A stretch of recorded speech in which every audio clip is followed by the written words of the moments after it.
Hey there, you're watching Go Island, coming to you today from Kitsux's Dyke, where we're talking MS.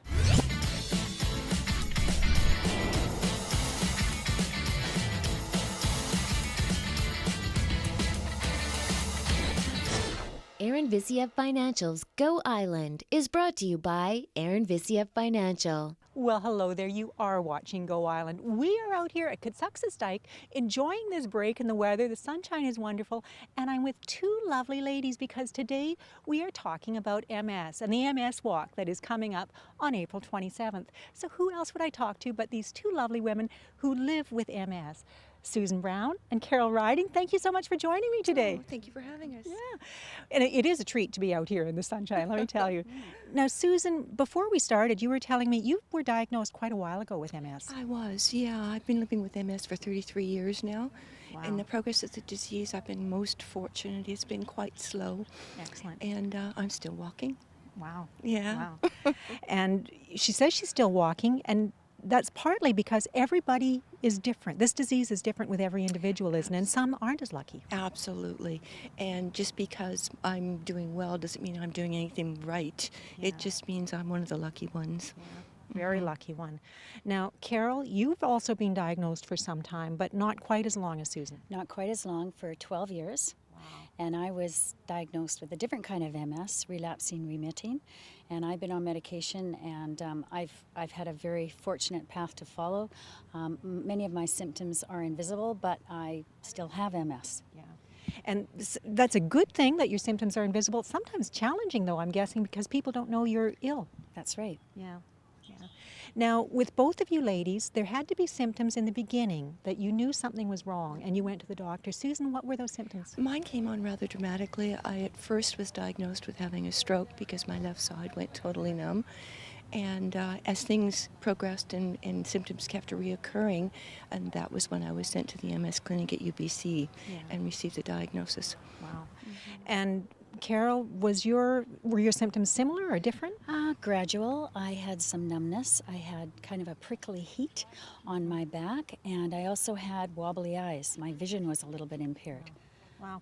Talk about a variety of symptoms. No wonder it's so hard to diagnose. This is almost like a whole catch base of all sorts of different symptoms in one disease. Absolutely. And some people are so devastated by the disease. It comes on very quickly, and it just does not relent. Yeah. And they end up in wheelchairs and in care. And it's most unfortunate. It's a very difficult thing to see young people with disabilities to that extent. Absolutely. It can be just a terrible disease. And I know both of you ladies have had contact with the MS Society. Have they been helpful? Very helpful. Very helpful. Very helpful. Yeah. You too, Very Sue? helpful. We've Yeah. been involved with the MS Society for many years now. Wow. Yes. Wow. And that's going to lead right into our next interview because we are going to talk to somebody from the MS Society. These ladies are living proof that this is a disease that sometimes can be lived with, but everybody needs some support from that society. But before we go there, we're going to go to a couple of stories from Go Island. Jose Araujo catches us up to date on the arts and entertainment in the Valley this week, and Jenny Fortin meets up with some feathered friends in Beaver Creek. You're going to love this story.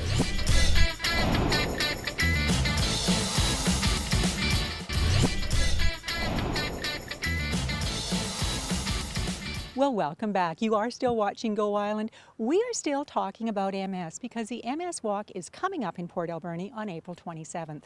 And just before the last couple of stories, we met two lovely ladies who are living with MS, living proof that this disease can be coped. You can't cope with this disease, but they talked about the help they received from the MS Society. And so, of course, I'm here with somebody from the MS Society. Cheryl Harding, how are you? I'm well. How are you? I'm doing really good. Now, Cheryl, you work directly with clients with the MS Society, don't you? That's correct. And what kind of services does the Society offer? Well, we provide services such as information and referral, so providing information about MS and about living with MS, but we also provide information about other community services that people can access. Like what other community services would be important? Well, things like how to get equipment, how to access appropriate equipment, what kinds of steps are needed to get that equipment. We also have our own equipment provision fund, but we work with other providers in the community. Excellent. So Speaking earlier with Susan and Carol, it really struck me that this disease is so different. It must be different for everybody, and information must be vitally important. Yes, and MS does affect everybody individually. It's extremely different for everyone. So some people's needs are that much more than others. So some people, like in our communities, we have a fitness subsidy. So we have an available fitness subsidy for people who are able to access and use that. But we also have people who couldn't use that. And so we work with them around things like getting adequate care and equipment provision. Excellent. And we're talking about information here as well. And I'm guessing that as good as Google is, Google isn't the best place to get medical advice, is it? Well, I get calls from people who are so frustrated when they are doing that. They've maybe just been diagnosed with MS and they Google it, and then they're just overwhelmed by the information. So we at the MS Society do try to provide specific information for people that are living with MS and giving them direction as to how to get appropriate information. Excellent. And if somebody wants to contact the MS Society, should they go to your website? They can, and we have a local website, so we are the MS Society /Central Island. Excellent. Well, Cheryl, thank you so much for telling me about it. The fundraiser is coming up on April 27th. We're going to talk to a local organizer right after this story because I met some women who are learning an ancient tradition.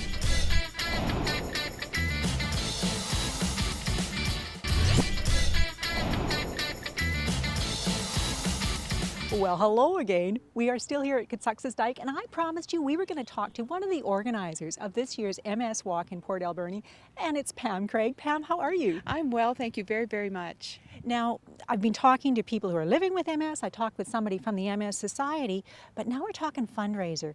Why is this fundraiser important? It's so important for those people in our community that are living with MS.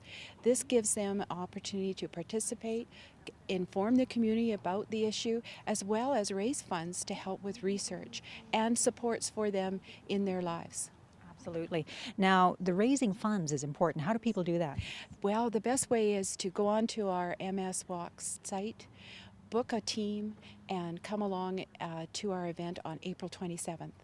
Now, we are shooting this at Kitsuxas Dyke because this is the location of the walk on That's April right. 27th.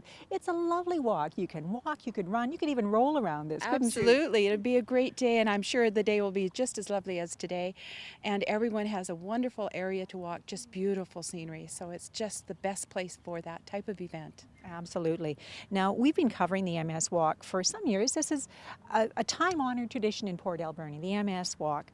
Why are you involved in it this year? Why do you care so much, Pam? Well, for me, I now have time, as well as over the years I've worked with many people that are living with MS, and I have learned and understood how difficult sometimes their lives are and how important it is for them to have support. And I had the opportunity came up, and I thought this is a great way for me to give back and help those individuals that I've worked with over many years. Well, that pretty much says it all, Pam. Those are all perfectly good, great reasons, in fact, why you should be out supporting the MS Society at the MS Walk on the 27th. What time is it? It's at 9:30 Sunday morning, April 27th. Meet in the north parking lot behind the Royal Canadian Legion building and get your cards ready, and away we go. Thank you so much for telling me about it, Pam. We're almost at the end of Go Island, but we've got one more story to send you to before we say goodbye.